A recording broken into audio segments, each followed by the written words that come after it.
We're gonna use this whole fish as bait to see what we can catch from the beach. We're gonna put the fish on the hook.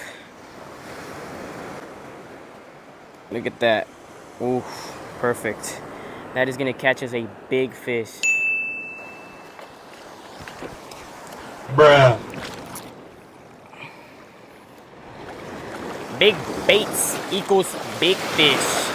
Now that we got the bait out, we're gonna put it back into the rod holder, and now we just wait for a bite.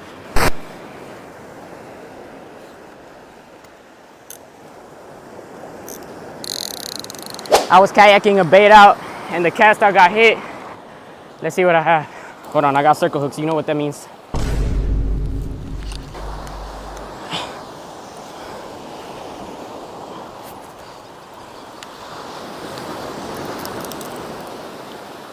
Look at that.